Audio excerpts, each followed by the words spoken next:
Então, bom dia, pessoal. Suelen, bom dia, turma! Bom dia, professora. É isso aí, Suelen. Acordar sempre de bom humor, né? Com muita vontade, segunda-feira de manhã, maravilhoso. Olha, apesar de boa parte do feriado ter dado um tempo não muito bom, né? Sexta-feira, por exemplo, foi horrível, né? O dia, né? Eu não consegui fazer nada no meu jardim na sexta-feira. Choveu, mas foi bom. Na quinta-feira, eu limpei o meu depósito subterrâneo de água da chuva, que eu estava com bem pouca água da chuva, aproveitei e limpei, né? Porque sempre entra sujeira. E saiu um monte de sujeira. Daí, por coincidência, na sexta-feira choveu. Daí, o meu depósito encheu de novo. Né? Eu tenho um depósito de 6.000 litros de água de chuva. Então, assim, ele é subterrâneo, ele é abaixo do nível da casa, né? Então, a água que vai para o telhado é recolhida pelas calhas e vai direto para o depósito de água de chuva. Tem um filtro antes, né? Mas mesmo assim, aquela sujeirinha mais fina, tipo poeira, ela passa pelo filtro de qualquer maneira. Então, uma vez por ano, uma vez cada 1 ano e meio, eu limpo o meu depósito de água subterrânea. O problema é entrar, que ele tem uma boca estreita, daí ainda bem que eu não estou tão gordo assim, né? Eu coloco uma escada dentro e daí eu vou entrando assim, depois o meu filho tira a escada e eu fico lá dentro. Levo mais ou menos 1 hora e meia para limpar tudo. É bem grande, ele é mais alto do que eu, ele tem uns 2,5 metros, mais ou menos, de altura e uns 2 metros de largura, de diâmetro, que ele é redondo assim. Então ele é bem grande, 6.000 litros. Daí eu tenho uma bomba que leva. O problema é entrar com a VAP também, mas é mais fácil, Ivone, é mais fácil na mão, por incrível que pareça, porque a VAP é muito forte, né? Daí ela molha tudo, etc.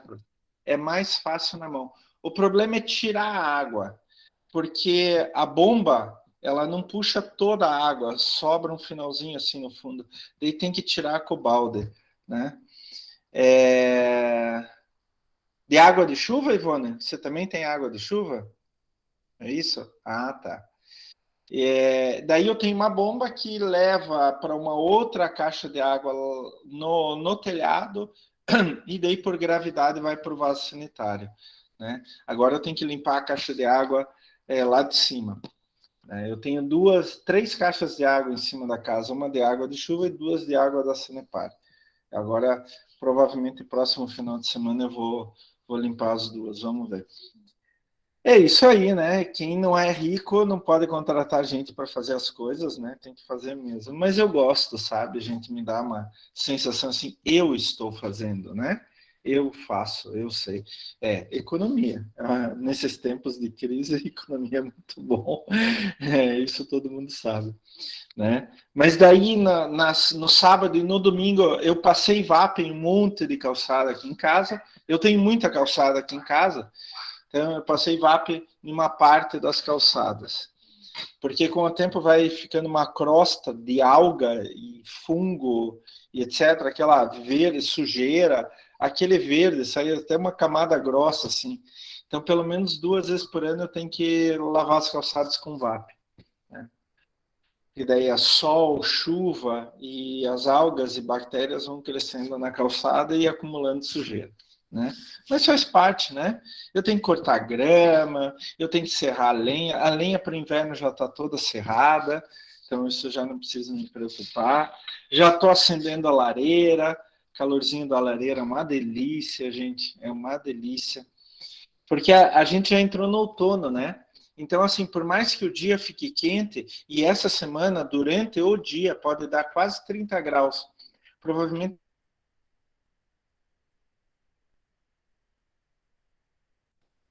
Mas a mínima é muito baixa. Então, está dando 10, 12 graus de noite. Então, é bom, assim, se aquecer à noite, né? Para não passar tão frio, né? Mas faz parte, vamos lá.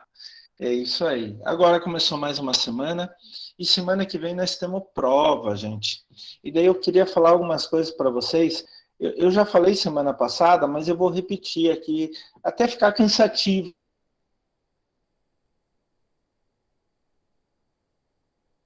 para vocês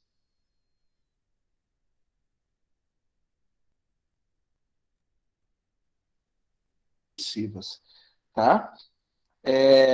Poxa vida, eu não me lembro mais quanto aqui. A prova vai valer 6 e o trabalho, o relatório, vai valer 4. A entrega do relatório é até hoje à noite, tá?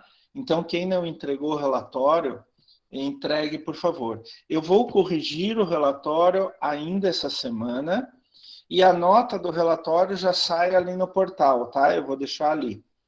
Atenção, não precisa todo mundo do relatório postar.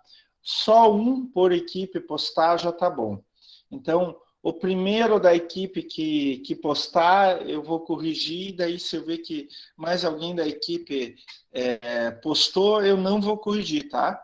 Então, eu só vou corrigir o primeiro da equipe, porque eu tenho meu controle aqui, então eu vou vendo se a equipe já postou ou não, tá bom? Então a nota vai sair ali, aquele que postou e da onde que eu vou corrigir, por favor avise o resto da equipe, tá? Lembrem-se que apesar de só um precisa postar, tem que constar o nome de todo mundo, né, gente? Porque senão como é que eu vou saber, né? O resto da equipe daí vai ganhar 0 por causa de quem postou trabalho, né?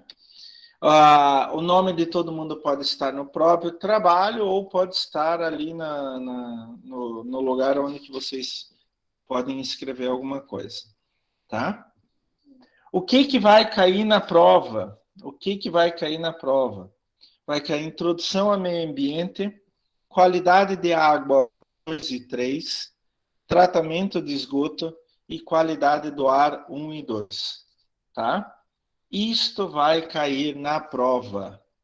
A prova já está pronta,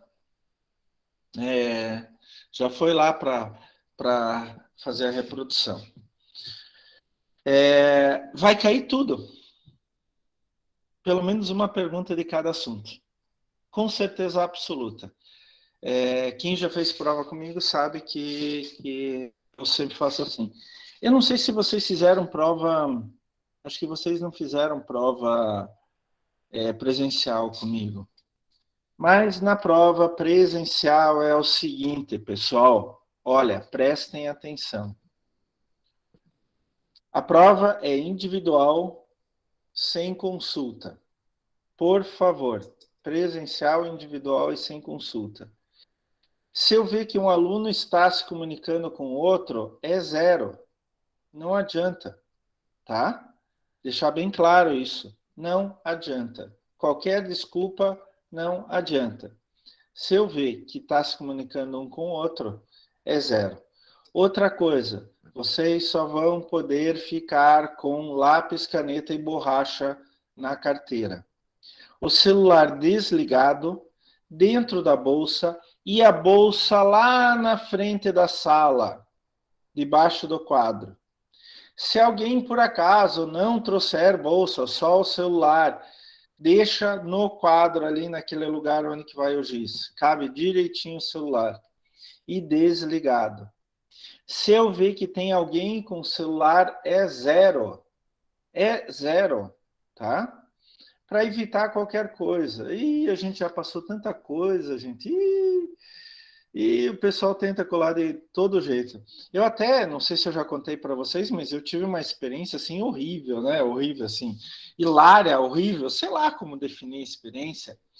Que uma vez eu estava dando, quando eu entrei na Uniandrada, primeiro semestre, alguns anos atrás, eu estava dando prova para um curso de engenharia, não me lembro qual engenharia, e o celular de um aluno tocou no meio da prova. Ele pegou o celular, ficou em pé, atendeu e estava saindo.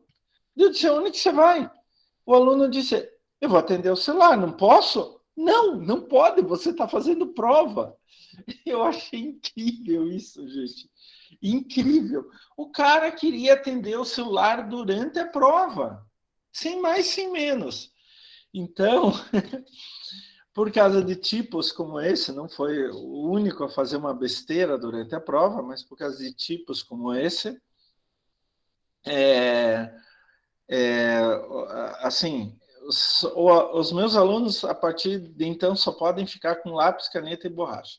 Só isso, nada mais, tá? Não vai precisar fazer conta, então não precisa calculadora, tá? É só lápis, caneta e borracha. Tudo, absolutamente todo o resto na frente da sala. Então, semana que vem, quando vocês chegarem na sala, por favor, já vão se arrumando e colocando as coisas lá na frente. Eu só vou liberar a prova depois que o último da turma colocar as coisas na frente. Tá certo? Uma outra coisa que vocês já podem ir pensando é espera para sair da prova. É o seguinte, que comigo, vocês podem chegar atrasados na prova? Podem. Para mim não tem problema nenhum.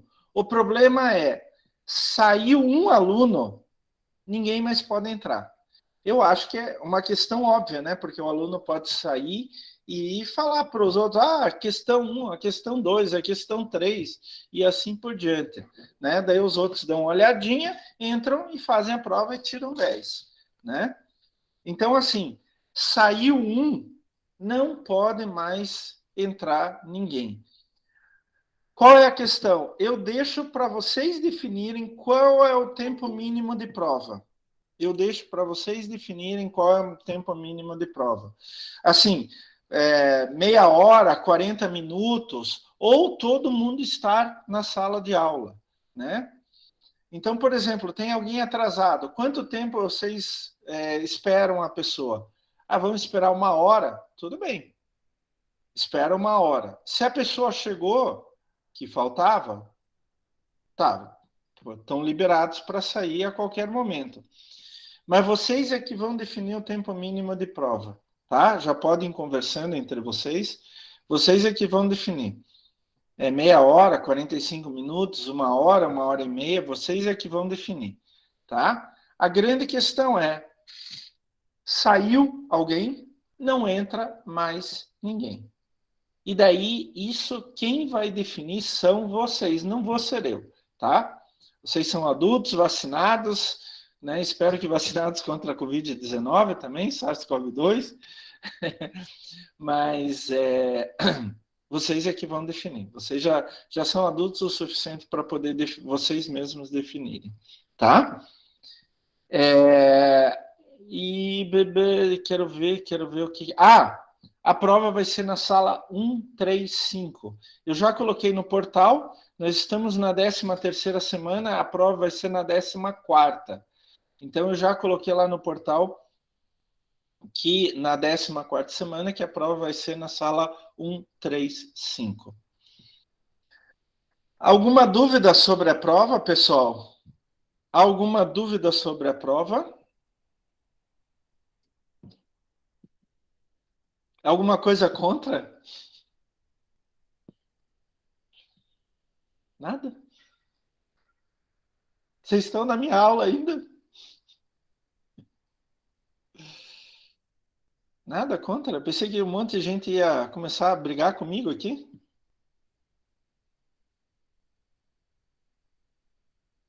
Não, professor, sua prova é difícil. Eu não acho, gente. Olha, Ivone e resto da turma, eu sempre falo que tem 3 tipos de prova. Aquela, Regis, não. Vai no banheiro antes.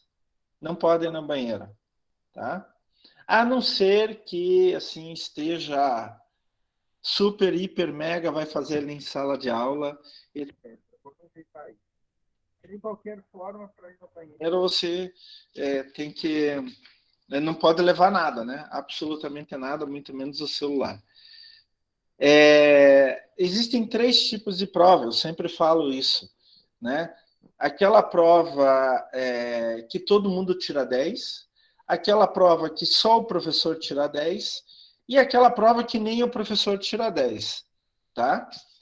Quando eu terminei de fazer a prova de vocês, que é diferente da prova da noite, não se preocupem com isso, não adianta falar com a turma da noite, a prova é diferente. quem for, como se diz, se fiar na história que o professor faz a mesma prova, a gente vai cair do cavalo, tá? Vai cair do cavalo, que são provas diferentes. Mas, assim, eu, quando terminei de fazer a prova, eu resolvi a prova e tirei 10 em 5 minutos, mais ou menos. Então, é assim, eu acho que a prova está fácil, né? Eu acho que a prova está fácil. É possível tirar 10 na prova? Eu estava, né, fazendo só uma brincadeira, mas agora falando sério, é possível tirar 10? Eu acho que é possível tirar 10. A prova não está complicada, tão complicada assim. Agora, aquilo que eu sempre falo para os meus alunos: estudem e, principalmente, pensem. Metade das questões vocês conseguem resolver com uma boa lógica.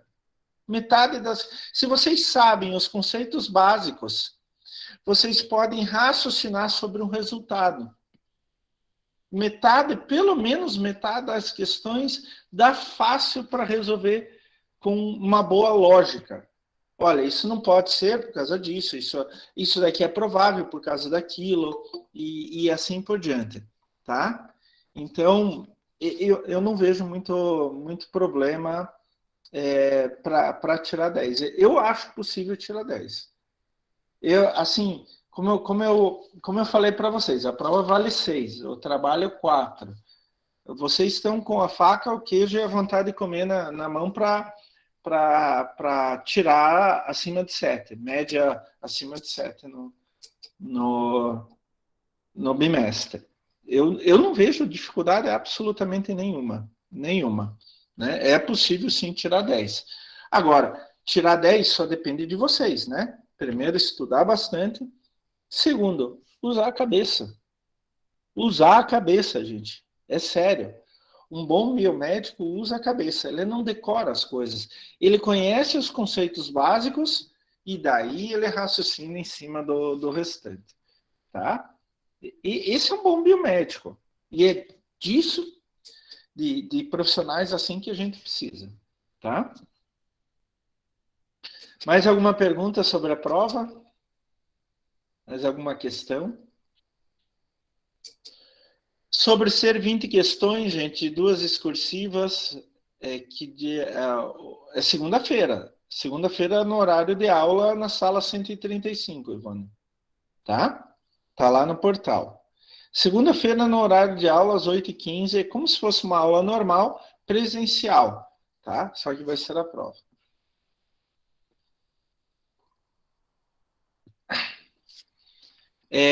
Gente, um último aviso. Faz 2 anos que vocês não fazem prova presencial. Vocês estão fazendo só prova online nesses 2 anos. Tem um motivo, não é à toa que vocês fizeram 2 anos de prova online. Agora vocês vão ter que voltar ao que era antes. E pode ser difícil essa adaptação. Não tem nada a ver prova presencial com prova online. Pessoal, é sério isso. Nada a ver, tá? A gente sabe, não vamos tapar o sol com uma peneira, a gente sabe que prova online assim, só não passou direto que não queria passar direto, né? Isso depende muito das pessoas. Mas prova presencial é extremamente diferente. Aí vocês vão ter que realmente provar que vocês são bons, que vocês querem aquilo, que vocês estão atrás do objetivo de vocês, de serem ótimos biomédicos. Eu não estou falando só da minha prova, obviamente, daí eu estou falando das outras provas. Vocês precisam se reacostumar. É normal que as provas desse primeiro bimestre até tenham notas menores, por causa o fato de vocês terem que se reacostumar com as provas presenciais. Mas aí o importante é que vocês vejam quais foram os erros que vocês fizeram nessas primeiras provas para consertar no segundo bimestre, tá?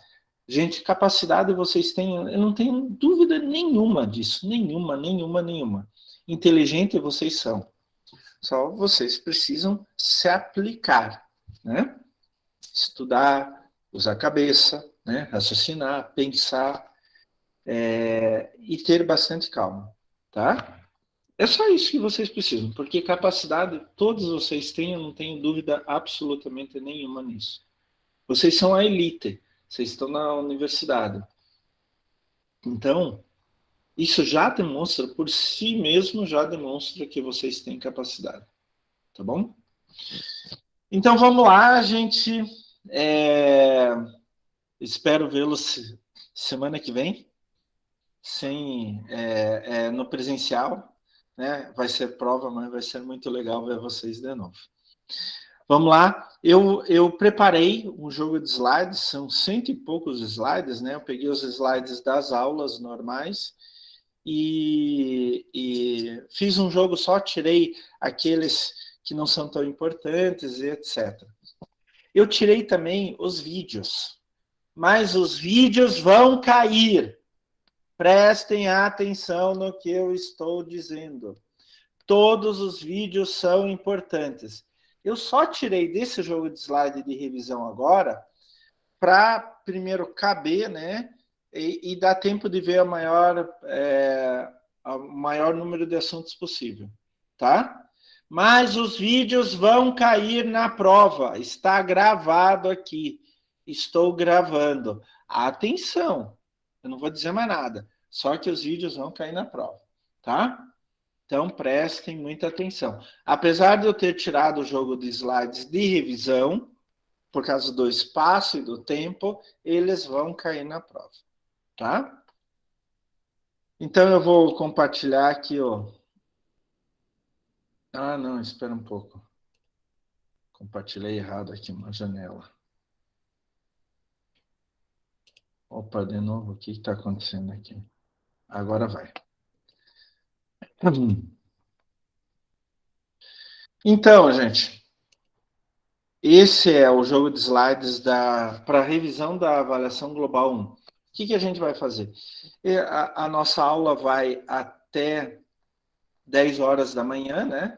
São as 2 horas aula. E eu vou ver o que dá para fazer até as 10 horas da manhã. A gente vai indo com calma, vendo das aulas mais antigas para mais novas. Das mais antigas que já ficou há mais tempo para trás, né? A cabeça não está tão fresca, para mais novas. E se não der tempo de ver as aulas mais novas, tudo bem, porque se vocês tiveram menos tempo. Mas vai cair absolutamente tudo. Então, na primeira aula, gente, semana 1 foi a apresentação da disciplina. Por favor, não estudem aquilo. Tá, gente, por favor, eu sei que vocês não vão estudar, mas só avisando, tá? Não estudem aquilo. Vão direto para a semana 2, Introdução à Análise Ambiental. A gente viu que meio ambiente é tudo que cerca, envolve os seres humanos. É o entorno, envoltório, né? Inclusive as duas palavras são uma redundância, né? As duas significam a mesma coisa, ao redor de. Então, a gente tem aquela tendência de ver meio ambiente só lá longe, floresta amazônica, Mata Atlântica e tal. Não. Aqui no meu escritório, onde eu estou agora, é um meio ambiente. O meu terreno é um meio ambiente. O meu bairro é um meio ambiente. A minha cidade é um meio ambiente. Tá?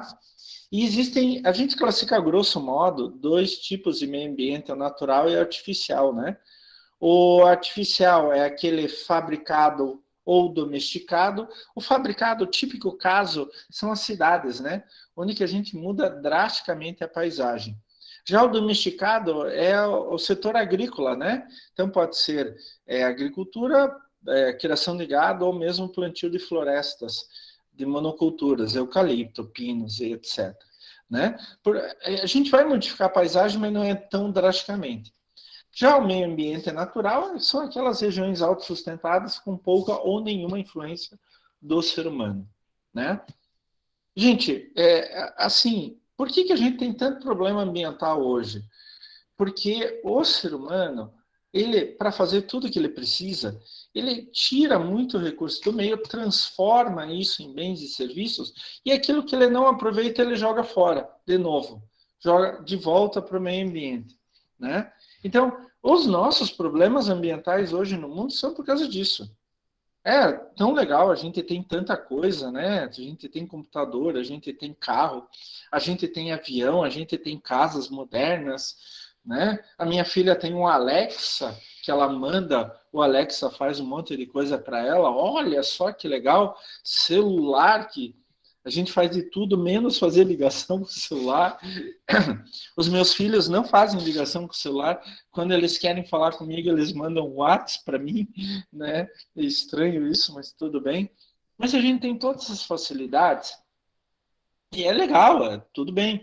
O problema é que para fazer tudo isso a gente retira recursos do meio, gasta energia e joga o que a gente não precisa mais para o meio ambiente de volta. E a gente pode ver, pode dividir em relação a esses problemas em duas grandes fases, né? Pré e pós-revolução industrial. Que a revolução industrial, com o advento da máquina a vapor e daí com toda a tecnologia que avançou a partir disso, houve um aumento de escala, né? Por isso que hoje um monte de gente pode comprar computador, um monte de gente pode comprar celular e assim por diante. Eu falei para vocês que os problemas ambientais começam quando a gente tira recursos do meio ambiente. E esses recursos naturais a gente classifica em não renováveis e renováveis. Os não renováveis tem aqueles que têm uma quantidade mínima e você usou, acabou. Tem uma quantidade, não é a quantidade mínima, é uma quantidade definida. Petróleo, carvão mineral, gás natural. E tem aqueles que, apesar de terem uma quantidade específica determinada, a gente pode reutilizar, né? Como principalmente areia, metais, etc. Os renováveis são aqueles que se renovam o tempo todo. Por exemplo, tem aqueles que não se alteram com o uso, né? Só se o Sol explodir, o planeta Terra explodir, né? A Lua explodir, né? Como a energia solar, ventos, marés. Esses daí, estando ser humano no planeta ou não, vão continuar do mesmo jeito. Mas tem aqueles que vão se alterar com o uso, né? Pode se esgotar, se manter ou mesmo aumentar. Por exemplo, lenha, madeira, né? Se a gente tirar tudo, vai desaparecer. O solo, se a gente não cuidar, vai desaparecer. Né? Cardume de peixe, se a gente não cuidar, vai desaparecer. Mas se a gente deixar alguns remanescentes, eles vão se reproduzindo e vão se mantendo ao longo do tempo. E tem aqueles que o professor Klaus chama de uma hora renováveis, uma hora não renováveis, né? E eu acho que o grande exemplo é a água, né? A água tem uma quantidade definida no planeta, mas é gigantesca. É o planeta água, tem mais água do que terra no nosso planeta. O problema é a água que a gente precisa, é a chamada água potável. Essa não tem muito, né?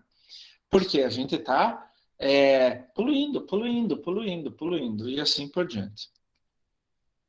E essa é uma preocupação antiga, né? Quanto recurso a gente vai tirar do meio para produzir os nossos bens? O Malthus, em 1798, já escreveu no ensaio sobre a população que a população cresce numa progressão geométrica, né? 2, 4, 16 e assim por diante. E a produção de recursos cresce numa progressão aritmética, né? 2, 4, 8, 16, 32, um vai somando com o outro, né? E na progressão geométrica vai multiplicando com o outro. Por isso que, deixa eu pegar aqui minha caneta, cadê minha caneta? Por isso que, cadê minha caneta? Caneta, pegar a cor vermelha, aumentar um pouco a espessura. Por isso que, não pegou a cor vermelha não. Por isso, olha, que esses são os recursos naturais, eles vão progredindo em progressão aritmética. Já a população é em progressão geométrica. Ela cresce muito mais rápido. Então, aqui a gente tem sobra de recursos naturais. Aqui a gente tem falta de recursos naturais. Na escassez de alimento, por exemplo. E daí a gente faz os nossos bens e serviços e joga o que a gente não precisa mais no meio ambiente, né? A natureza, ela durante milhões de anos, ela foi se desenvolvendo para absorver os restos de outros. Então o animal morre, ele vai sendo decomposto, os nutrientes contidos nele vão voltar para as árvores, para as plantas em geral. O problema é quando o ser humano começou a desenvolver substâncias que a natureza não conseguia mais decompor, absorver, né? Isso a gente chama de poluição. Poluir é sujar, corromper, degradar, manchar. Poluição é o ato ou efeito de poluir, poluente é aquilo que polui, e a gente usa na nossa disciplina poluir e contaminar como sinônimos. A gente tem duas grandes fontes, né, de poluição, as chamadas fontes naturais, como os vulcões, mais típico de tudo, mas isso a gente não tem nada que fazer. Ele vai explodir e pronto. E as fontes antropogênicas, né, ser humano, gênicas, criado por, né, fábricas, veículos, nossas casas e etc. E é isso que a gente se preocupa. Os poluentes podem ser primários ou secundários, isso em qualidade do ar a gente viu também, né?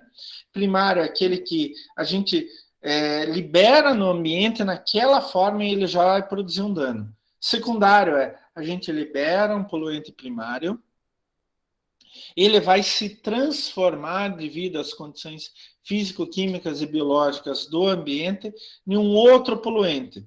Pode ser menos tóxico, mais tóxico. E daí ele vai fazer alguma modificação no ambiente. Isso é chamado poluente secundário. Também é muito importante a permanência do poluente no meio ambiente, né? É uma coisa importante, gente.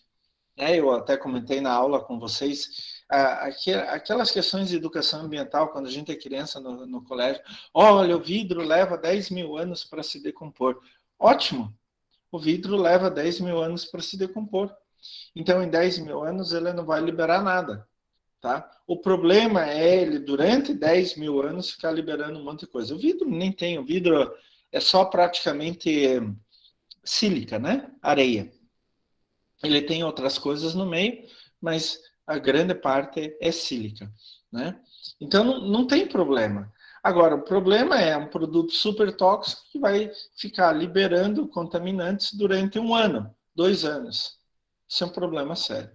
Então, vai depender, a gravidade da permanência vai depender muito qual tipo de resíduo que é e como ele libera poluentes no meio.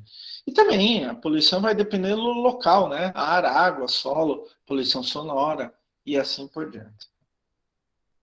A gente falou um pouco do histórico, né?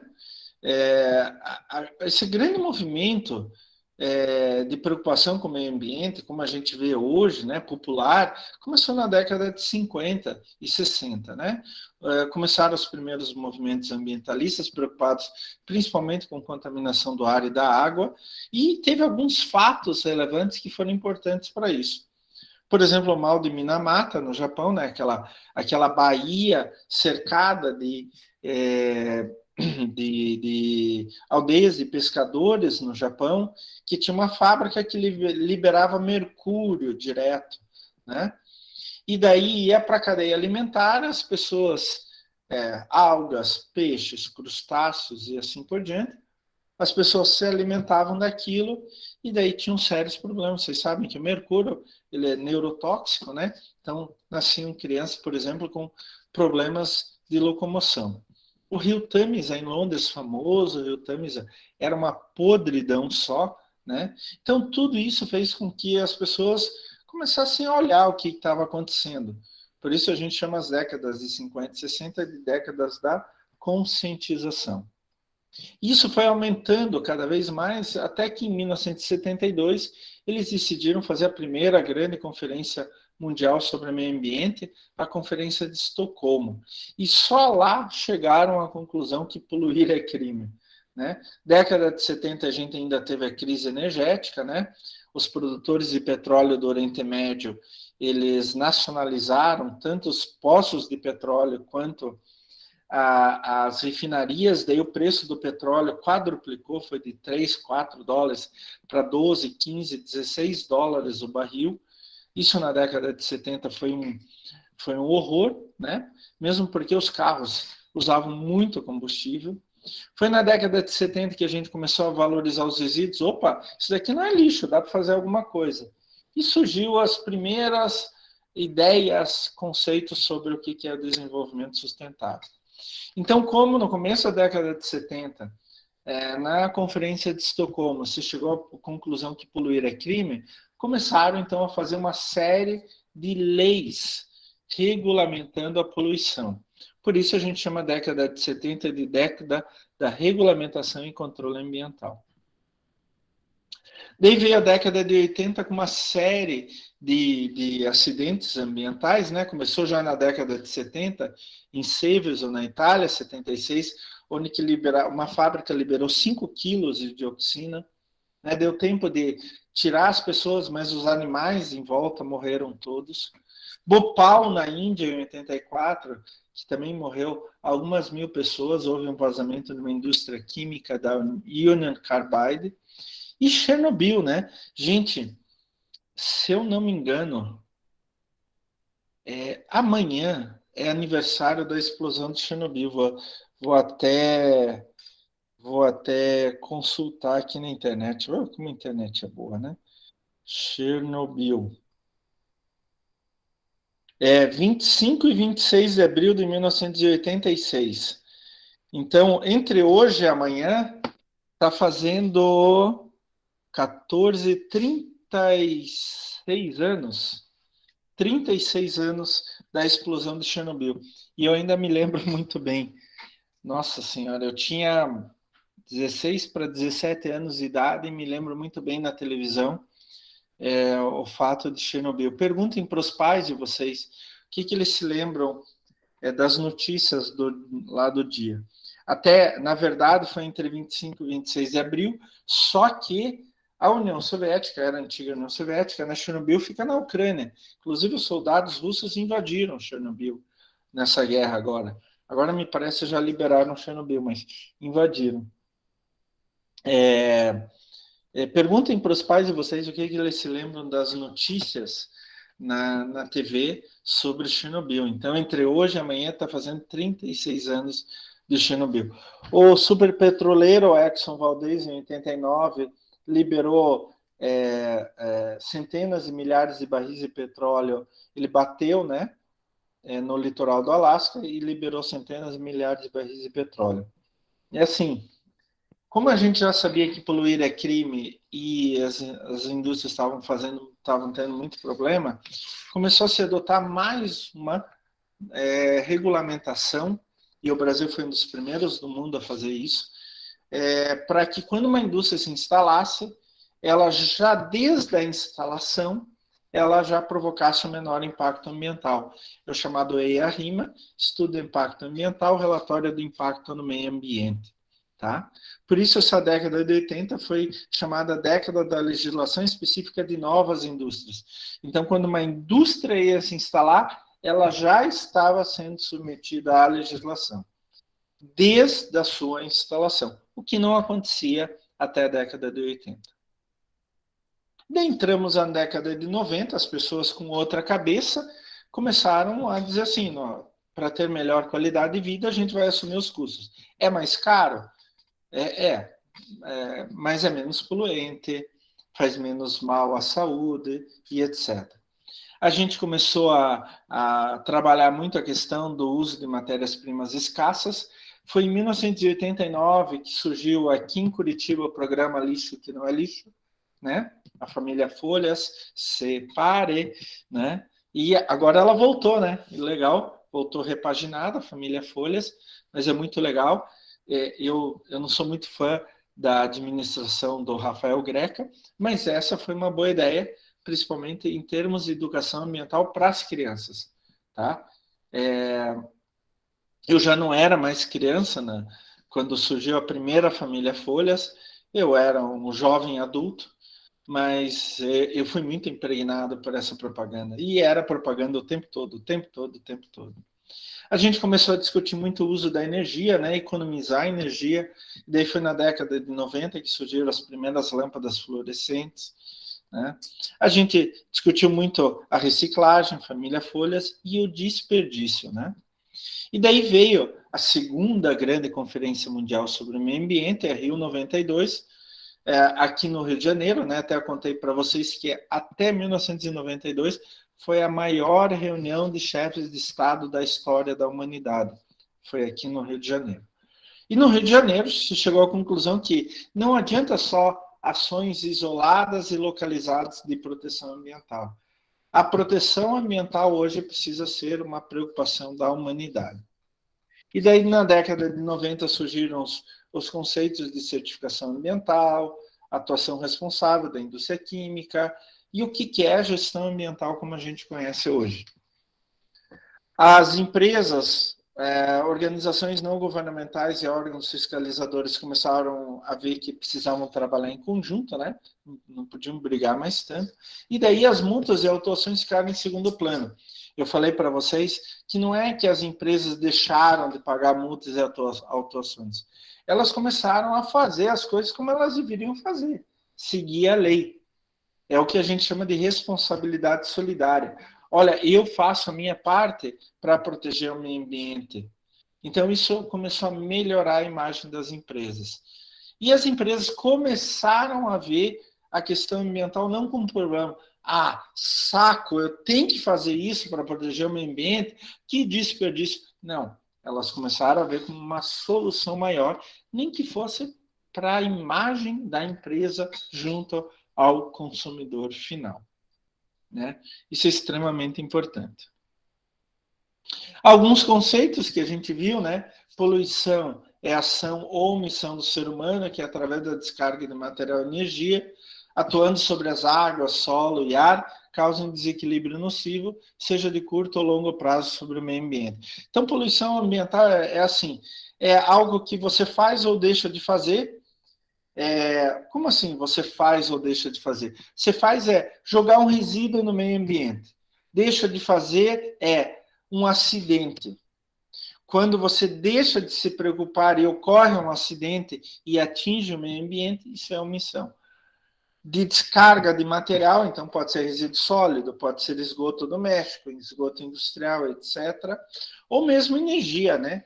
Água com alta temperatura, som é energia, e assim por diante, sobre os grandes compartimentos ambientais, como água, solo e ar, causam um desequilíbrio no meio ambiente. Tá? Esse desequilíbrio pode ser pequeno, já é poluição. Pode ser maior, daí é poluição maior, né? Impacto maior. Mas, assim, qualquer desequilíbrio a gente já considera poluição. É claro que o meio ambiente ele suporta certos níveis de desequilíbrio. Acima disso, daí não tem mais volta. E a gente sabe, né, que a poluição, ela degrada a qualidade ambiental, saúde, segurança, qualidade de vida, e ela atinge toda a biota, os seres vivos, a estética e a questão sanitária, né? A estética é feio, né? O rio poluído é feio. Você passa lá do lado do rio Tietê em São Paulo, é feio, desculpa, gente, mas é feio. Questão sanitária, doenças, a gente falou muito isso em saúde ambiental, né? A origem da poluição normalmente é complexa. Quem está poluindo? Não sei, todo mundo. Quando a gente anda de carro, a gente polui, né? Brinquei com vocês. Quando eu vou de carro para a universidade, eu puluo daqui, da minha casa, até a universidade, 12 quilômetros. Né? E vai se espalhando, porque o vento leva. Né? E os efeitos... Alguém está querendo entrar?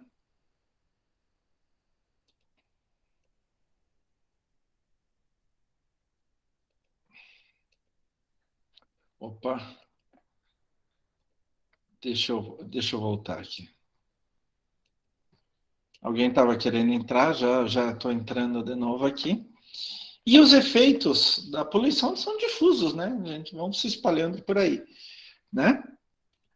As consequências são cumulativas, né? A gente vê, vai acumulando e crônicas, né? Quem tem rinite, por exemplo, né? Dá para ver isso muito bem, né? Chega assim em certas épocas do ano, piora ainda mais. Qual é o grande problema disso tudo? Aqui a despoluição normalmente é muito complexa e muito cara. E quanto mais poluído estiver, pior é.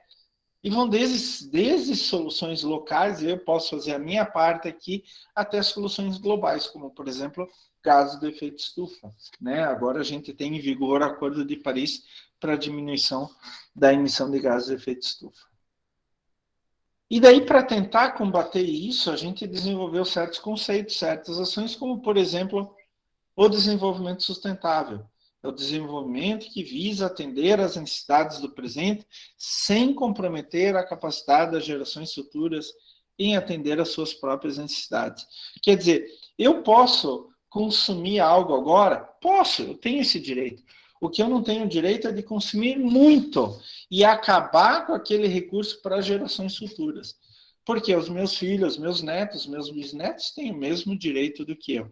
Então, eu posso consumir agora? Posso. Mas eu não posso comprometer que as gerações futuras não tenham esses mesmos recursos para seu próprio consumo.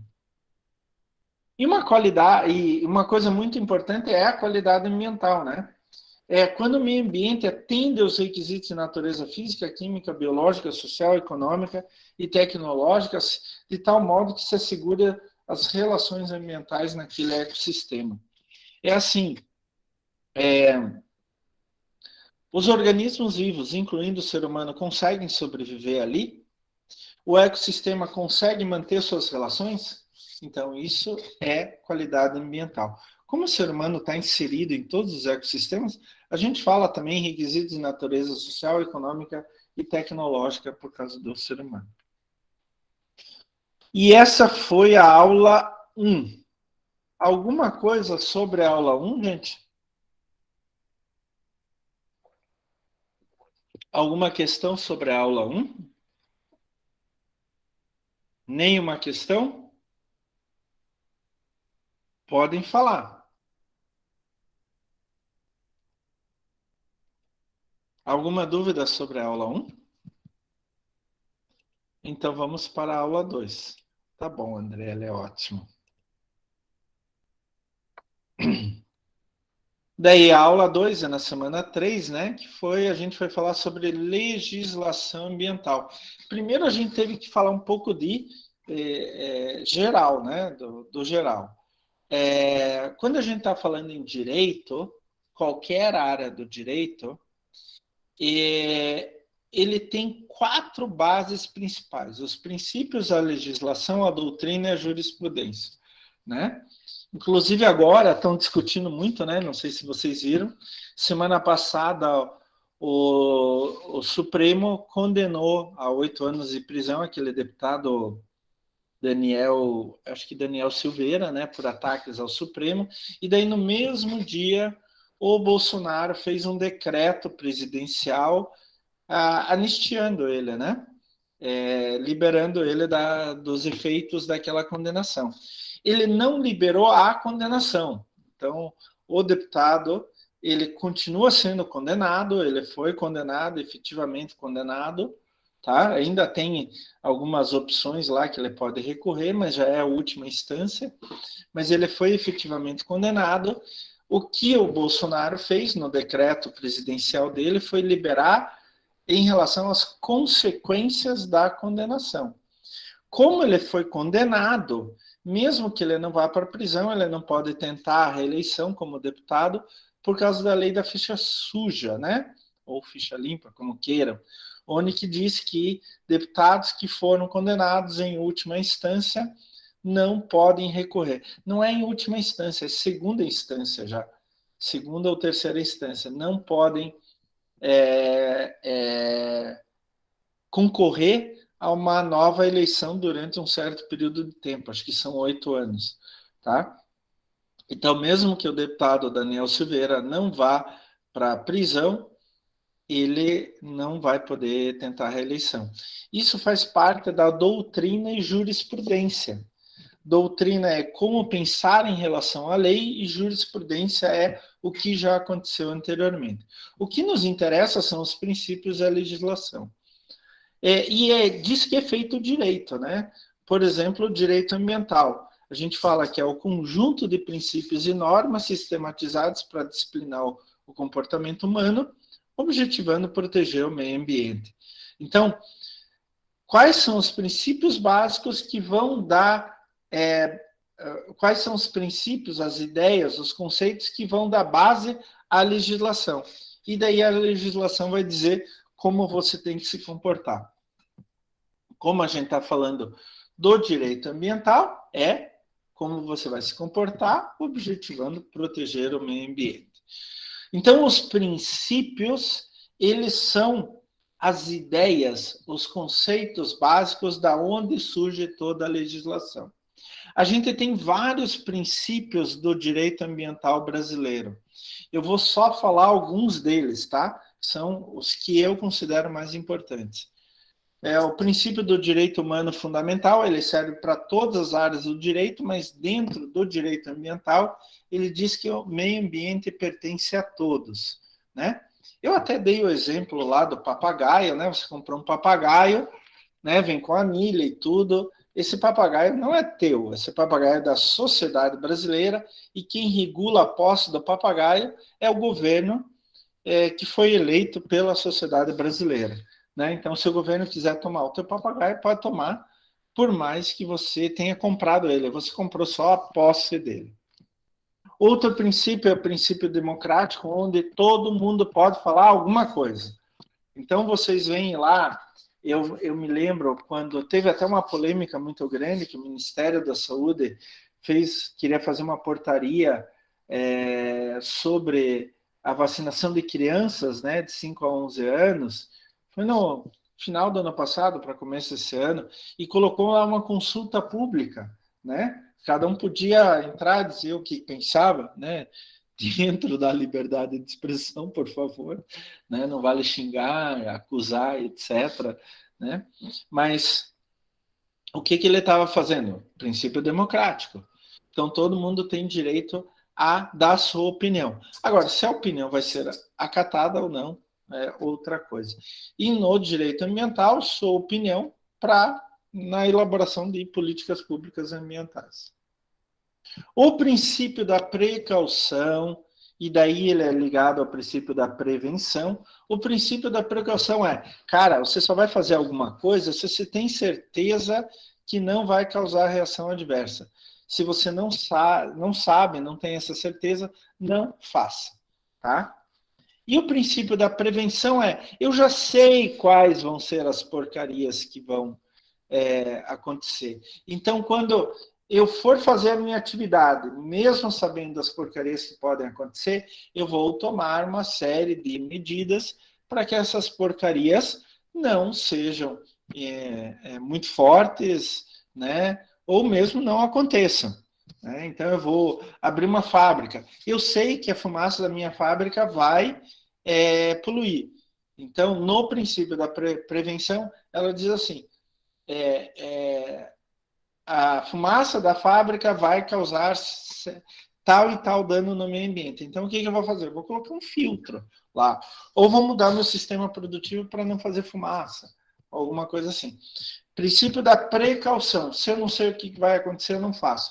Princípio da prevenção. Eu sei o que vai acontecer. Então, eu vou tomar uma série de medidas para que aquilo não aconteça, ou se acontecer, aconteça em menor intensidade. O princípio da responsabilidade é aquele lá, vocês nunca mais vão esquecer aquele. Cara, você fez uma porcaria, você tem que ser responsabilizado pela porcaria, né? Você vai pagar por isso.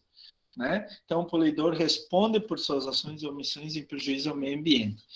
E essa resposta está lá na lei de crimes ambientais, né? A dosimetria está lá na lei de crimes ambientais. Então, lá diz assim, se vocês entrarem na lei de crimes ambientais, tal crime pode dar tanto a tanto tempo de reclusão, tantas unidades fiscais de multa e assim por diante. O princípio do usuário pagador e do poluidor pagador, eles andam juntos, né? O usuário pagador usou algum recurso do meio ambiente, tem que pagar, meu amigo. Então, quando você explora petróleo, por exemplo, tem que pagar os royalties, que daí a Petrobras tira petróleo de algum lugar, ela paga royalties, é o direito dela de explorar aquele petróleo. Ela está devolvendo dinheiro, porque ela vai ter lucro com aquilo, né? Está devolvendo dinheiro para a sociedade. A mesma coisa com água, com energia elétrica. Itaipu paga royalties porque ela usa a água e a energia que está contida na água para produzir energia elétrica e ter lucro. A Sanepar também e assim por diante. E o princípio do poluidor pagador. Quer poluir, vai ter que pagar para isso. Né? Mas vai ter que pagar caro. vai ter que pagar caro.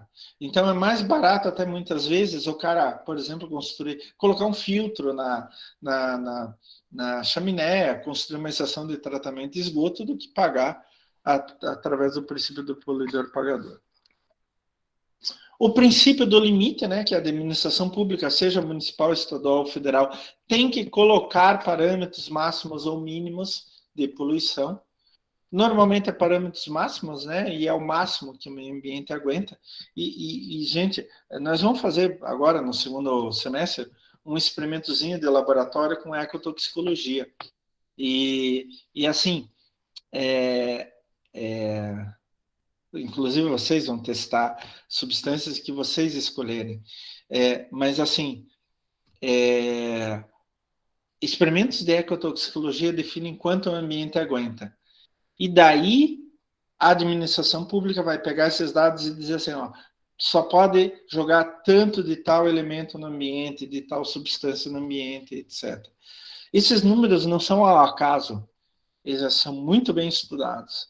São gastos milhões e milhões e milhões de dólares por ano no mundo inteiro para definir esses números, tá? E daí tudo que pode causar poluição. Antes de a gente entrar na legislação ambiental propriamente dita, a gente viu alguns conceitos básicos de legislação, né? Perdão, pessoal. Perdão. Esse tempo maluco, né? A gente viu alguns conceitos básicos de legislação. Primeiro é a lei fundamental de cada país, que é a Constituição. Ela organiza como o país deve funcionar, em termos gerais, tá? Mas a Constituição é só em termos gerais. Daí ela tem que ser complementada por outras leis. Mas ela é base. De tudo surge a partir da Constituição. O mais comum é ter leis ordinárias, e daí aquela lei que tem um projeto de lei, vai para a Câmara dos Deputados, é discutido, aprovado, vai para o Senado, é discutido, aprovado, vai para o presidente, ele pode sancionar, que dá o ok dele, que daí vai para promulgação e para publicação em diário oficial, ou ele pode vetar. Então, se vocês prestam muita atenção no noticiário político, por exemplo, e discussão de novas leis, ela passa exatamente por todo esse trâmite. A grande maioria das leis são leis ordinárias. Tá? Qualquer um pode ter iniciativa, só que tem que ser um deputado ou um senador que vai assumir aquele projeto de lei, né? Na Câmara de Deputados e no Senado pode sofrer uma série de emendas, modificações. Depois ele vai para o exame do presidente da República, como eu falei, pode sancionar, aprovar ou vetar. Ele pode vetar um ou mais artigos, ou pode vetar a lei inteira. A partir do momento que ele veta, ela volta para a Câmara de Deputados, para o Senado, e há uma discussão inteira sobre isso. Então, já aconteceu muitas vezes, até teve um caso bem interessante, eu gosto de analisar o comportamento das pessoas, mas bem interessante. Houve uma lei ano passado que nenhum dos itens da lei previa a distribuição de absorventes íntimos para as mulheres pobres, presidiárias e assim por diante. E o Bolsonaro ele vetou esse artigo, porque ele dizia que não tinha dinheiro para fazer isso. Então, ele vetou. Esse veto voltou para a Câmara dos Deputados e Senado e foi derrubado por maioria. Então, ele não tinha como vetar de novo, né? Se a Câmara de Deputados e Senado derruba por maioria o veto, o presidente não tem mais nada que fazer. Então, agora, faz pouco tempo atrás, ele fez até uma cerimônia e tal, apareceu na TV e tal, para começar o programa de distribuição de absorventes íntimos para as mulheres pobres e presidiárias, né? Mas por que ele teve que fazer isso? Ele foi contra, né? Ele vetou esse artigo originalmente. Mas como a Câmara de Deputados e o Senado derrubaram esse veto, ele teve que fazer essa ação. Ele aproveitou, fez a propaganda dele, é lógico, né? Sem problema nenhum. Gente, tem algo muito, muito, muito importante que a gente tem que saber, mesmo que a gente não vá ser advogado, mas é o princípio da hierarquia das leis, né? Então, a gente vive num sistema municipalista. Então, a base do país é o município. Os municípios, em um conjunto, formam os estados, e os estados, em conjunto, formam a União, a federação, né? Tanto que o Brasil se chama República Federativa do Brasil. Então, o Brasil é um país municipalista. Tá? Qualquer um desses 3 níveis pode ter a sua própria legislação, só que tem que tomar um cuidado. Um ente inferior não pode fazer uma legislação que contrarie o ente superior. Então, o município de Curitiba pode ter uma legislação? Pode, mas ela não pode contrariar a legislação do Estado do Paraná, que, por sua vez, não pode contrariar a legislação do Brasil, do país. Essa legislação de um ente inferior, ela pode ser mais rígida, mas ela não pode contrariar. No meio ambiente, a gente sempre dá como exemplo assim, né? Digamos que uma lei nacional permita X de poluição. O município, o estado, eles podem fazer X menos alguma coisa. Eles não podem fazer X mais alguma coisa, porque senão está contrariando a legislação federal. Só menos alguma coisa. Eles podem ser mais rígidos, não podem ser mais flexíveis. E a legislação brasileira é bem interessante, a legislação ambiental, que ela tem 3 abordagens básicas. E essas 3 abordagens, elas englobam basicamente tudo, né? Regulamentação do local de produção. Então, na fábrica, ele regulamenta a fábrica, a origem, geração, disposição de resíduos na fábrica. Só que daí o produto sai da fábrica, ele pode poluir. Então, ele regulamenta produto também. Limite de emissões, uso de materiais perigosos, caso típico é o carro, né? Então, tem leis que vão regulamentar a poluição produzida na fábrica de carros, mas aí quando a gente compra o carro, a gente também tem que seguir uma série de legislações em relação à poluição. Quanto que o carro pode emitir de fumaça, de poluentes em geral. E, finalmente, regulamenta as condições ambientais, aonde quando e como pode-se fazer atividades. Né? Então, por exemplo, nesse lugar é um parque de proteção ambiental, não pode fazer nenhuma atividade que vá produzir impacto ambiental. Nesse local é específico para certas indústrias. Olha, então ele regulamenta o local onde que a poluição é feita, ele regulamenta o uso dos produtos feitos por esses locais e regulamenta as condições ambientais, limitando ou não atividades. A ideia vem que é mais fácil controlar na origem do que recuperar a porcaria feita depois, né? Essas 3 abordagens englobam praticamente tudo dentro do meio ambiente. A principal lei ambiental que a gente tem é a Política Nacional do Meio Ambiente, a PNMA, que dá toda a ideia, a sistemática de como a gente deve agir em relação ao meio ambiente. Eu sempre falo que a Política Nacional do Meio Ambiente, a PNMA, é a Constituição Verde, a Constituição Ambiental do Brasil. Ela dá toda a ideia básica, daí precisa de ter várias outras leis para regulamentar aqueles detalhes. Então, por exemplo, ela lista todos os instrumentos. Tem que ter padrão de qualidade ambiental, zoneamento ambiental, EIA-RIMA, licenciamento, auditoria e etc. Só que ela só faz a listagem, tá? E diz, tem que ter. Só que esses instrumentos têm que ser regulamentados com outras leis, resoluções, portarias, decretos e assim por diante. Uma das principais legislações ambientais é o tal do licenciamento ambiental, né? O licenciamento ambiental, ele é extremamente importante. Ele é a permissão que a sociedade, na figura do governo, vai dar para a empresa se instalar em algum lugar, para começar a operar. E ela acaba sendo um vínculo com as autoridades ambientais, porque a cada 5 anos esse licenciamento tem que ser renovado. Ele pode ser requerido ao órgão ambiental estadual, em alguns casos ao federal. Aqui em Curitiba, por exemplo, é ao municipal, porque o órgão ambiental estadual, o IAT, o IAT, Instituto Água e Terra, ele concedeu a permissão para a Secretaria Municipal do Meio Ambiente conceder o licenciamento ambiental. E quem que tem que fazer licenciamento ambiental? Todas aquelas empresas que causam impactos ambientais, tá? Principalmente significativos. São 3 fases. A primeira fase é consulta prévia, licença de localização. Chega no final do bimestre, o professor já vai ficando com a voz cansada, né? Esse daí é uma primeira avaliação. Então, é assim, professor, eu tenho uma ideia de fazer um laboratório de análises clínicas em tal lugar, né? É só uma ideia.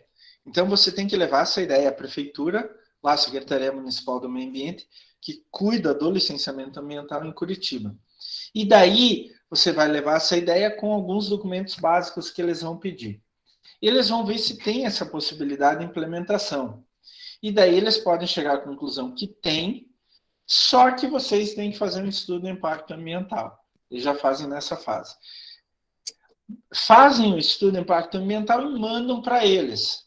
Daí eles vão estudar se vocês podem receber a segunda fase, a licença de instalação. Então, eles vão ver se o estudo de impacto ambiental deu tudo certo, se atende às leis municipais, e daí vocês vão levar o memorial de caracterização do empreendimento. Tudo que vocês vão fazer em detalhes, detalhes mesmo. E daí a Secretaria Municipal do Meio Ambiente vai dizer, opa, vocês podem instalar esse laboratório de análises clínicas aqui, sem problema. Daí vocês começam a instalar, vão reformar, construir, vão instalar os equipamentos e tal. Podemos funcionar? Não. Daí vocês ainda vão precisar a licença de funcionamento ou também chamada licença de operação. Então, a Secretaria Municipal volta até teu laboratório de análises clínicas, vê se vocês cumpriram tudo que tinham que cumprir e dão a licença de funcionamento, a operação, em caráter precário, por um prazo definido. Depois desse prazo, eles voltam, comprovam de novo se você não estava mentindo, e daí dão a licença efetiva. E só assim vocês podem ligar as máquinas. Tá? Então, esse é o licenciamento ambiental. Perguntas até agora? Perguntas? Dúvidas sobre essa segunda parte? Ainda a introdução ao meio ambiente? Nenhuma dúvida? Ótimo, então vamos continuar. Tranquilo. Ótimo, sem problema. E daí a gente entrou em qualidade de água, né? A gente primeiro discutiu lá o ciclo da água, né? Então a água líquida evapora, vai para as nuvens e volta para a superfície em forma líquida ou forma sólida, né? Em chuva ou neve ou gelo. Ela pode infiltrar pelo solo e vai acabar sempre em corpos de água superficiais. Existem vários usos para a água, né? Abastecimento doméstico, industrial, irrigação, tirar sede de animais, preservação da fauna e flora, recreação e lazer, geração de energia elétrica, navegação e diluição de despejos. A gente divide todos esses usos em 2 grupos. Aqueles que eu preciso retirar a água do ambiente para consumir, então dá uma diferença, dá uma perda entre o que sai do ambiente e o que volta para o ambiente, né? Então, uma parte da água fica em outro lugar. É o caso típico do abastecimento público, industrial, animais e irrigação na agricultura. E tem aqueles usos não consultivos, né, onde que a gente não consome água. Normalmente não tem retirada da água do meio ambiente, então não há perda de água. A gente usa a água no lugar onde que ela está. Recreação e lazer, preservação da fauna e flora, geração de energia, transporte, diluição de despejos e assim por diante. O abastecimento doméstico, lá, lógico, para o ser humano é o mais importante, né? Beber, limpeza, irrigação, é, é, é, na cozinha e assim por diante. Tomar banho, né? Em cidades, obviamente, isso aumenta bastante, né? É uma água que requer muito tratamento, né? De tal maneira que ela chegue muito limpa até o consumidor final. A água de abastecimento industrial, ela pode ser usada de várias formas diferentes, né? Algumas vezes sem entrar em contato com o produto final, por exemplo, na refrigeração, caldeira onde que vou esquentar a água e fazer ela a vapor. Ela pode se integrar ao produto final, como daí tem que ser pura, né? No caso de alimentos, bebidas, ela pode entrar em contato com a matéria-prima, o produto final, por exemplo, lavagem da matéria-prima. Eu falei até lavagem da batata, né, para vocês lá na aula. E ela pode ser usada em serviços complementares, como higiene dos funcionários, limpeza da fábrica, em caso de incêndio e assim por diante. Irrigação e dessedentação de animais, principalmente a irrigação, é o que mais se usa água no mundo hoje, né?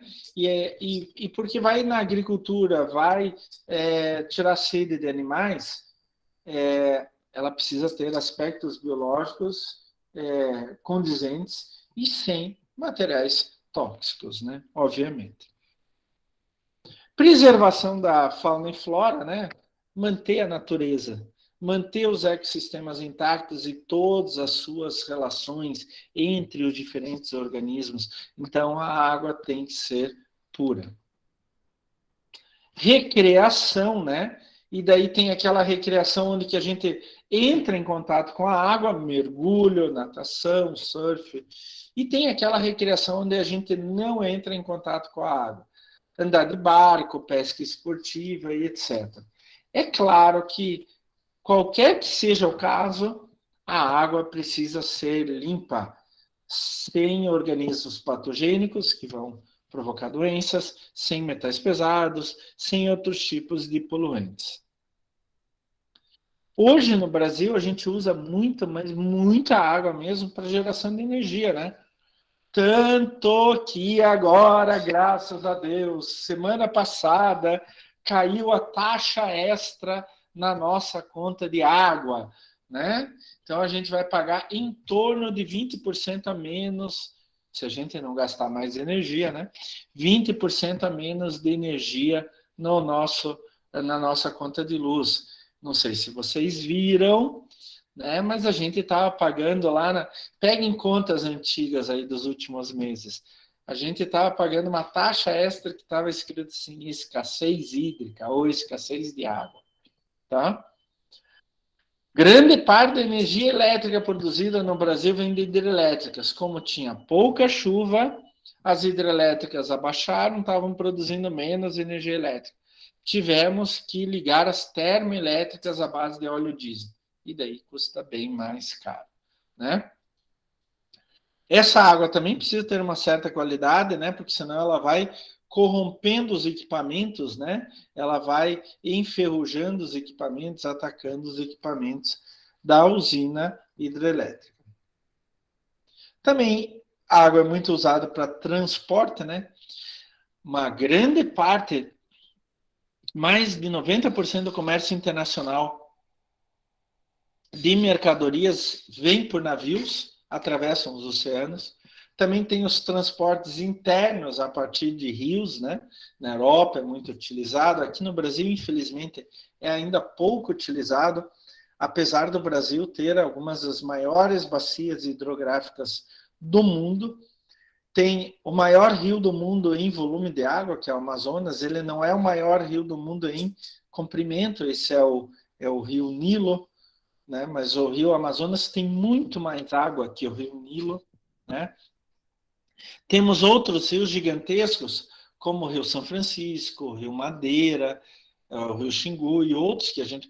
O Rio Paraná, que vem de São Paulo, vai desaguar lá em Buenos Aires, na Argentina, né? Que a gente podia utilizar para transporte, mas que a gente não utiliza.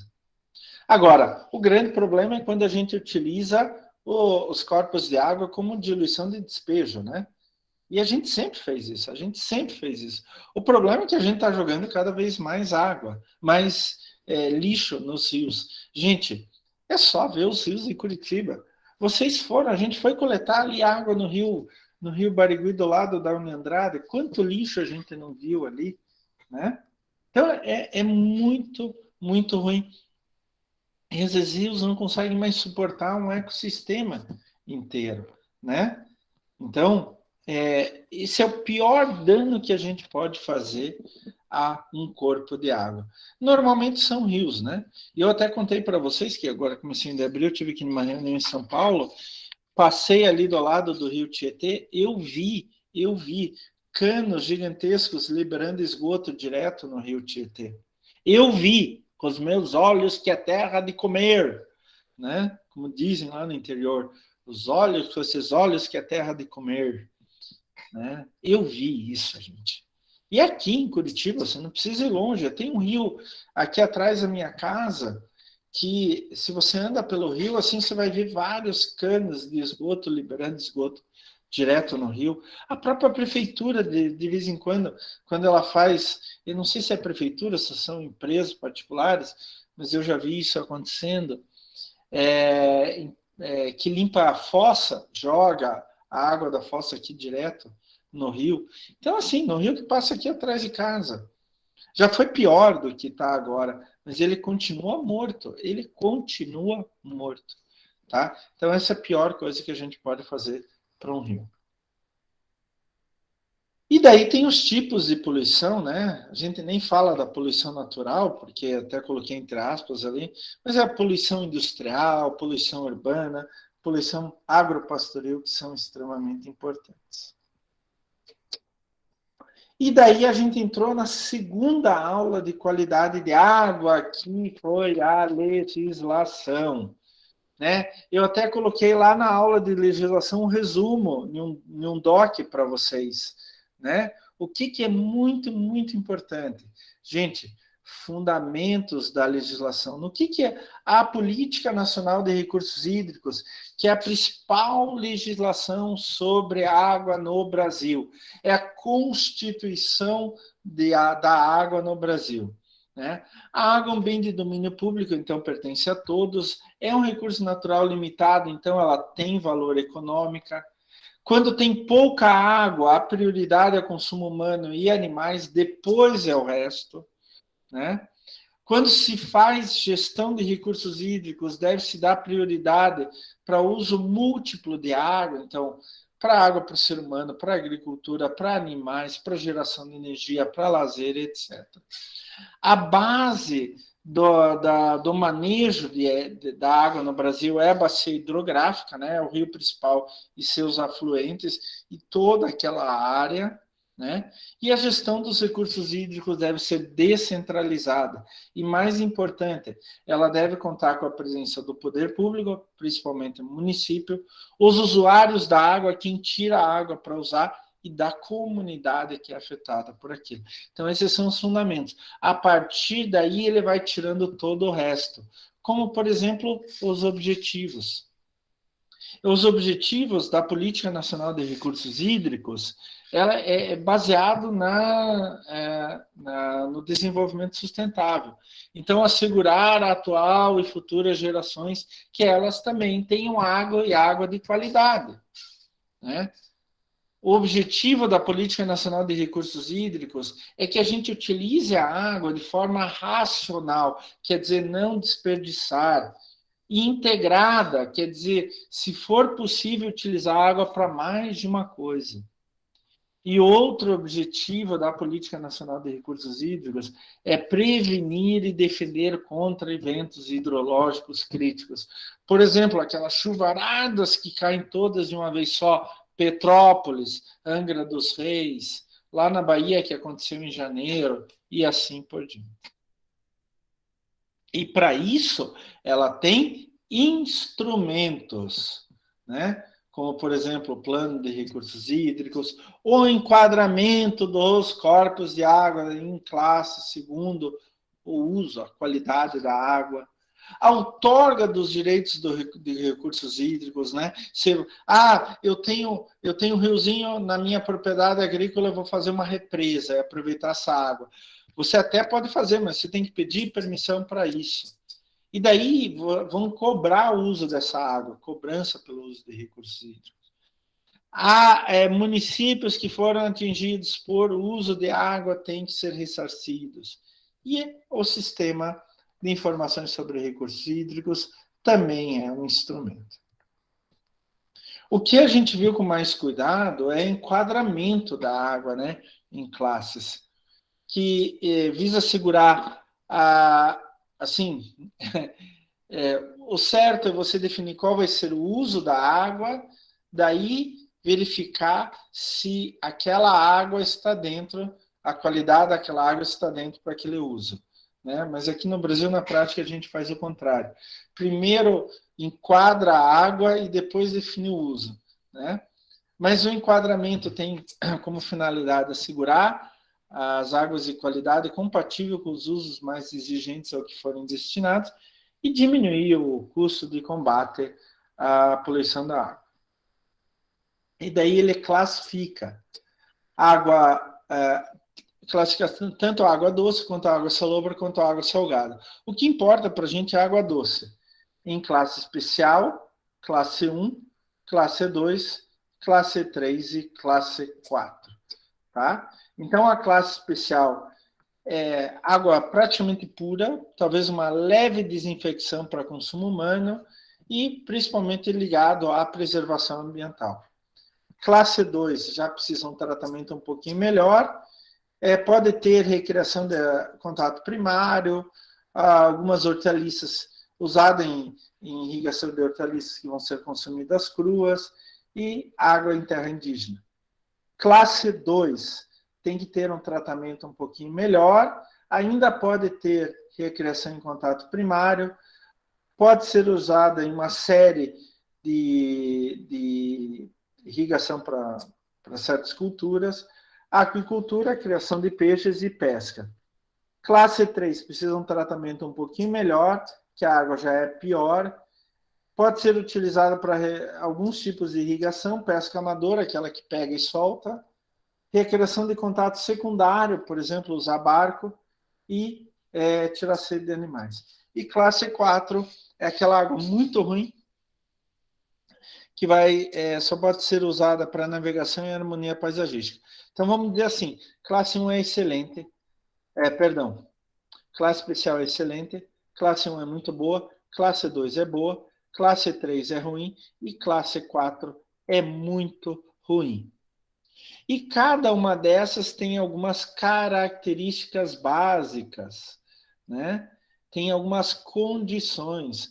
Não, por exemplo, classe 1 não pode ter efeito tóxico, sem material flutuante, sem ar, sem óleo, não pode ter gosto nem odor, não pode ter resíduo sólido, pode ter no máximo 200 coliformes fecais por 100 mililitros, DBO até 3 miligramas por litro, oxigênio dissolvido não menos do que 6 miligramas por litro, e assim por diante. A classe 2 é um pouquinho pior, então ela pode ter até 1.000 coliformes por 100 mililitros, né? A turbidez até 100, DBO até 5, oxigênio dissolvido, eu acho que, deixa eu ver aqui, não está aqui, até 4, e assim por diante. A classe 3 é um pouco pior, né? Pode ter até 2.500 coliformes por 100 mililitros, DBO até 10, oxigênio dissolvido não inferior a 4. E a classe 4 é a pior de todas, né? Oxigênio dissolvido não inferior a 2, e assim por diante. Tem um material lá, eu fiz um material resumo, um material base lá para vocês, que vocês podem estudar por aquele material, tá bom? E daí a gente entrou em qualidade de água 3, que são basicamente os parâmetros, os indicadores para a poluição de água, tá? Esses indicadores vão ser determinados principalmente em função da fonte poluidora. Qual que é a fonte poluidora? Eu sei que aquele trecho do Rio Barigui, ele tem principalmente poluição doméstica, né? Vaso sanitário. Então, ele tem aumento na poluição orgânica. Existem alguns indicadores, alguns parâmetros que nos vão dar pistas de qual é a qualidade de água nessas condições. A demanda química de oxigênio, demanda bioquímica, ou oxigênio dissolvido. Já quando eu tenho indústrias ou mesmo área de campo, eu tenho uma maior preponderância de poluição inorgânica. Daí eu posso usar outros parâmetros, como metais pesados, agrotóxicos, etc. A contaminação bacteriana está muito ligada à poluição orgânica, né? Coliformes totais, fecais. A eutrofização, ela está muito ligada à inserção de nutrientes, como principalmente nitrogênio e fósforo na água, e daí pode vir tanto de poluição orgânica quanto inorgânica. E tem aquela poluição geral, que eu vou ver em praticamente qualquer condição, como pH, né, acidez, alcalinidade, temperatura, turbidez, etc. Tem alguém querendo entrar? Ah, Neucineia levantou a mão. Pode falar, Neucineia. Professor, eu vou ter que sair, porque eu vou ter que ir no médico. A aula vai ficar gravada, né? Vai ficar gravada, pode deixar, sem problema. Tá bom? Então, tá bom, Espero professor. boa Obrigada. consulta para você, tá? Obrigada. Tchau, tchau. Vamos voltar aqui. Então, o primeiro parâmetro que a gente viu foi o pH, potencial hidrogênio iônico, né? A gente viu até em sala de aula, relação numérica entre os íons hidrogênio e oxigênio, né? A gente viu lá a gente fez o pH da água lá, né? no coisa, da água do Rio Barigui, né? O pH 7 é o pH ideal, é o pH neutro, menor do que 7 é ácido e maior do que 7 é básico. Geralmente, o pH indica modificações a partir de despejos de poluição industrial, tá? Geralmente. Vocês viram que o pH do Rio Barigui, ele ficou próximo ao neutro, né? Se não me engano, o pH deu 7 e pouco, 8 e pouco, eu não me lembro, alguma coisa nesse sentido, né? Eu acho que eu tinha até anotado aqui, mas, bom, o pH deu próximo ao neutro, né? Isso caracteriza bastante poluição orgânica, porque a matéria orgânica serve como tem um poder tampão aí. Outra coisa que a gente mediu, né, foi a temperatura, que é uma medida de intensidade de calor, né? E é interessante, quanto maior a temperatura, menor a capacidade daquele corpo de água reter gases. Então, se a temperatura sobe muito, tem pouco oxigênio na água, né? E também a temperatura subindo muito, tem mais movimentação de organismos, daí retira mais oxigênio ainda. Eu até dei um exemplo, né? Só um exemplo, tá? Isso não é exatamente esses números que acontecem em todos os corpos de água, mas em torno de 0 grau. Se eu tenho um corpo de água com 0 grau, ele tem, por exemplo, 14 miligramas por litro de oxigênio, a 30 graus, o mesmo corpo, o corpo de água vai ter só em torno de 7,5 miligramas por litro de oxigênio. A DBO, isso é muito importante. Quanto mais matéria orgânica tem... Ai, meu Deus. Quanto mais matéria orgânica tem, mais as bactérias vão se sentir em casa, porque elas se alimentam de matéria orgânica, né? Mas eu tenho bastante matéria orgânica, então as bactérias vão achar, olha que maravilha, vão se alimentar daquela matéria orgânica. Mas essas bactérias são aeróbias, elas precisam do oxigênio dissolvido na água para sobreviver. Então, se eu tenho mais matéria orgânica, eu vou ter mais atividade de bactéria, maior reprodução de bactéria, elas vão retirar mais oxigênio da água. Por isso a gente chama demanda bioquímica de oxigênio. Qual que é o problema? quanto maior essa demanda bioquímica de oxigênio, mais elas vão retirar oxigênio da água. Vai ter menos oxigênio na água. Esse é o processo de simplificação da matéria orgânica, tá? Teste padrão a gente faz por 20 graus durante 5 dias. E é assim, gente. Quanto maior a DBO, significa que o corpo de água está pior. Ele tem muita matéria orgânica. Então, por isso que um rio classe 3, ele admite DBO até 10 miligramas de oxigênio por litro, tá? Por que isto? Porque rio classe 3 é um rio ruim. Se lembram? Especial é excelente, classe 1 é muito bom, classe 2 é bom, classe 3 é ruim e classe 4 é muito ruim, tá? O rio classe 3 é ruim, significa que as condições ecológicas daquele rio estão muito ruins. Inclusive, tem uma alta DBO. Eu tenho muita bactéria tirando oxigênio da água ali, tá? Agora, um rio classe 1 é um rio de água muito boa. Isso significa que eu tenho menos matéria orgânica ali, menos bactéria tirando água, tirando oxigênio daquele rio, tá? A demanda química de oxigênio é o mesmo princípio, só que em vez de bactéria, é produto químico. Na hora que ele vai oxidar a matéria orgânica, ele tira oxigênio da água. Processo de oxidação. Normalmente o DQO é maior que o DBO, tá? Mas não sempre, não levem isso como regra definitiva. E a DQO caracteriza principalmente despejos de origem industrial. O oxigênio dissolvido, né, que é o oxigênio dissolvido dentro da água, é vital para organismos aeróbios que estão dentro da água, bactérias, fungos, algas, peixes, crustáceos e etc. Né? Lembrando que eles não respiram fora da água, porque o oxigênio dissolvido dentro da água está de uma forma e fora da água está em outra forma. Tá? O que acontece? O oxigênio dissolvido, a baixa do oxigênio dissolvido significa despejo de origem orgânica ou inorgânica, quando aumenta a DBO e aumenta a DQO. Aumentando a DBO e DQO, diminui o oxigênio dissolvido.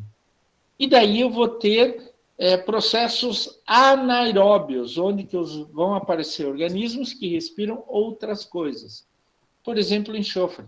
Eles vão formar ácido sulfídrico, H2S, que vai dar aquele cheiro de ovo podre. E daí a gente também tem os metais pesados, né? Até coloquei ali a foto do Rio Doce, né? O caso da Mariana, de Mariana em 2005, né? Até hoje, eu estava lendo semana passada uma reportagem sobre o Rio Doce, até hoje ele está morto, tá? Ele provavelmente nunca mais vai se recuperar. Aqueles despejos do desastre da Vale em Mariana em 2015 ou de Brumadinho em 2018 liberaram quantidades imensas de metais pesados em corpos de água, né? Por exemplo, cádmio, né? Tem um elevado potencial tóxico usado em galvanoplastia, e ele é um metal pesado bioacumulador, ele não sai do corpo. Se você vai absorvendo mais cádmio, ele vai ficando no corpo, vai ficando velho e vai dando o efeito tóxico dele, tá? O cromo também usado em galvanoplastia, mas principalmente curtume, que faz couro e tal, para deixar o couro macio e ficar mais tempo, né? Também tem alto efeito tóxico. A única coisa é que ele não sofre bioacumulação. Então, se você absorve cromo, ele faz um efeito tóxico, mas é liberado, né? Ele não fica no teu corpo. O mercúrio nem se fala, né? Efeito neurotóxico, é incrível, né? Náusea, vômito, dor abdominal, diarreia, danos nos ossos, até morte. Tanto que a quantidade de mercúrio liberada para rio classe 1 e classe 2 é praticamente nada. 0,0002 miligramas por litro. É praticamente nada, né? É usado em indústrias, na agricultura, em garimpos, né, que a gente explicou durante a aula, né? Hoje, gente, inclusive, eu não sei se está proibido por lei, mas há um movimento muito grande para a substituição de termômetro de mercúrio por termômetro eletroeletrônico, né? Aquele que eu levei para medir a temperatura da água, ele é um sensor, né, eletroeletrônico. Então, tem um movimento no mundo inteiro para eliminar os termômetros de mercúrio na área de saúde, né? O termômetro de mercúrio é muito bom, talvez ele seja melhor que o eletrônico, mas ele pode trazer riscos ao meio ambiente e até às pessoas, né? A gente viu também a questão dos agrotóxicos, né? Inseticida contra insetos, herbicida contra erva daninha, fungicida contra bactericida contra bactéria, nematicida contra nematóide, acaricida contra ácaros e assim por diante. Os agrotóxicos, eles podem ser de origem orgânica ou inorgânica, né? Gente, a questão, a gente vai precisar de agrotóxico na agricultura? Vai. A questão é o uso ruim dos agrotóxicos, é o uso indiscriminado dos agrotóxicos. Se a gente seguir todas as normas, o impacto não é tão grande assim. É perigoso? Não é bom? Não, claro que não. Claro que não. Usar carro também não é bom. Usar carro, usar ônibus, usar trem, usar caminhão, usar avião, também não é bom. Também provoca impacto muito grande, né? O problema é o mau uso. Assim, se o agricultor usar dentro de todas as legislações e normas fitossanitárias, o impacto é menor. Não quer dizer que não vai ter impacto, tá, gente? Vai ter impacto, óbvio. Usar agrotóxicos sempre vai ter impacto. O que a gente tenta é diminuir o impacto, né? Mas eu sempre falo, o ser humano é um ser impactante por natureza. Se a gente começar a conversar aqui, eu posso provar que cada um de vocês está fazendo agora, nesse momento, pelo menos uns 10 impactos ambientais. Nesse momento, parar na frente do computador, pelo menos uns 10 impactos ambientais, eu provo o que vocês estão fazendo, né? Mas o que a gente tenta é diminuir o impacto ambiental, né? Eu não sei se já contei a historinha, só fazendo um parênteses, os famosos parênteses do professor Klaus, eu não sei se já contei a historinha para vocês, mas um aluno que teve aula de gestão ambiental comigo há mais de 10 anos atrás, que naquela época ele não ligava para o que ele falava, agora ele está trabalhando com formação de líderes na área ambiental, e ele foi dar um curso nos Estados Unidos, e ele mandou uma mensagem para mim: professor, eu falei exatamente como o senhor falava para mim. E eu achava aquilo que o senhor falava uma besteira, mas agora eu estou falando exatamente igual. Não existe impacto zero. A gente sempre vai impactar. O que a gente tem que ter em mente é que a gente está impactando e que a gente precisa diminuir esse impacto. Mas impacto zero não dá. Então, assim, o agrotóxico, quando mal usado, ele pode provocar uma série de impactos ambientais. Quando a gente joga nutrientes como nitrogênio e fósforo, dá o processo de eutrofização, né? As bactérias têm bastante nitrogênio e fósforo. Se acha uma maravilha, vão consumindo, gastando oxigênio da água, se reproduzindo, gastando mais oxigênio, e de repente não tem mais oxigênio na água. Daí os peixinhos têm que colocar a boca para fora para poder respirar. Esse é o processo chamado de eutrofização. Tá? E tem os coliformes termotolerantes, que são indicadores de contaminação fecal. Além deles mesmos serem patogênicos, como Klebsiella, Escherichia, Serrácea, Ervenia e outras enterobactérias em geral, eles indicam que pode vir outras coisas ligadas à contaminação fecal. Daí, aonde coletar? Pontos chaves, pontos representativos. Antes, depois das fontes poluidoras, eu posso estratificar quanto à profundidade, eu posso coletar em relação ao acesso que eu tenho. A gente coletou lá na ponta ali, porque era um acesso fácil que a gente tinha. E ele está no meio das casas. Então, é um local bom. Olha, o cara está coletando exatamente como a gente coletou. Olha, com um vasilhame de plástico, uma corda, ele está com a luva grossa, ele está coletando exatamente como a gente coletou. Determinar número e frequência de amostras é muito difícil, porque a gente precisaria análises prévias e daí métodos estatísticos para isso. Mas a gente limita, faz uma limitação econômica e operacional. Quanto dinheiro eu tenho para fazer amostra? Quantas amostras meu laboratório consegue fazer?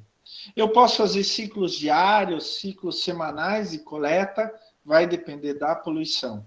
Importante se a gente for coletar em tempos diferentes, coletar sempre no mesmo horário.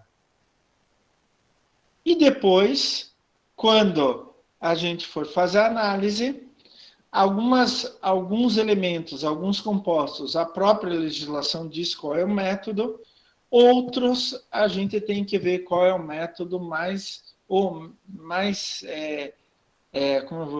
indicado para aquele poluente. A gente tem métodos de campo, que normalmente não são tão exatos, e métodos de laboratório, equipamentos de laboratório. É importante que quando a gente colete a amostra, leve o mais rapidamente possível para fazer a análise, tá? Senão a gente tem que guardar essa amostra em condições ideais. E daí a gente entra no tratamento de esgoto. Gente, já está no nosso horário, né? A Ivone, que levantou a mão, fala, Ivone. Eu só queria, não ficou bem claro para mim qual é o nível de poluição, em que classe está o rio Barigui, que se classifica em qual das classes? O rio Barigui é oficialmente classe 2. 2? Tá? 2. Mas eu comentei em sala de aula com vocês, eu acredito que o rio Barigui deve estar na classe 3 ou 4. Tá?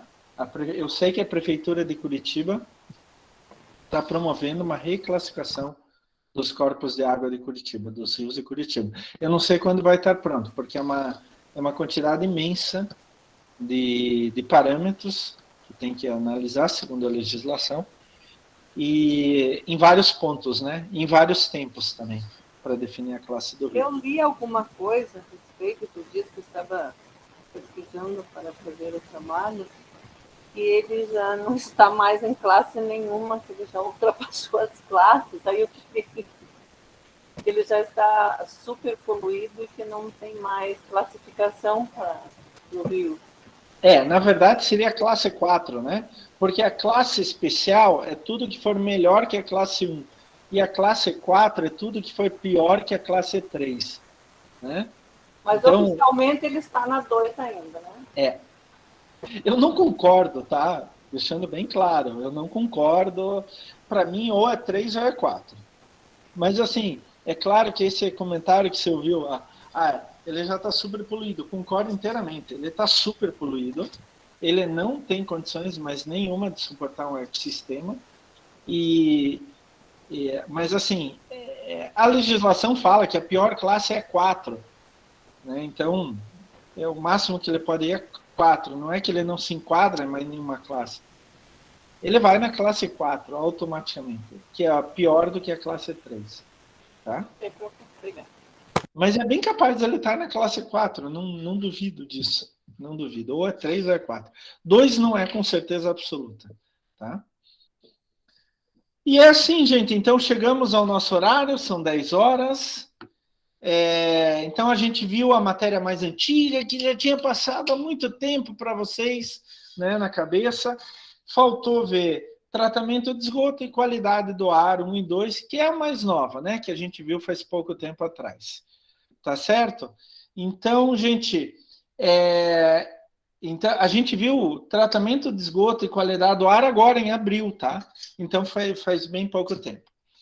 Não se esqueçam que os vídeos também caem, tá? Vejam lá aquele documento que eu coloquei com o resumo da legislação da Política Nacional de Recursos Hídricos e Enquadramento de Classes, tá?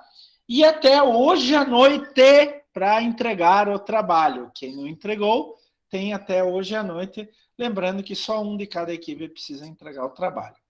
Tá certo, pessoal? Mais alguma pergunta, alguma dúvida? Professor, eu preciso falar a respeito do trabalho, mas eu vou deixar por final. Depois Tá bom. eu vou perguntar. Sem problema. Gente, obrigado. Até a semana que vem, sala 135. Confiram lá, acho que a professora Mariana mandou ainda para vocês. Confiram lá, mas provavelmente a sala 135. Tá certo? Tchau, tchau, gente. Tchau, tchau. Até a semana que vem. Vou vê-los pessoalmente de novo. Tchau para todos. Tchau, tchau.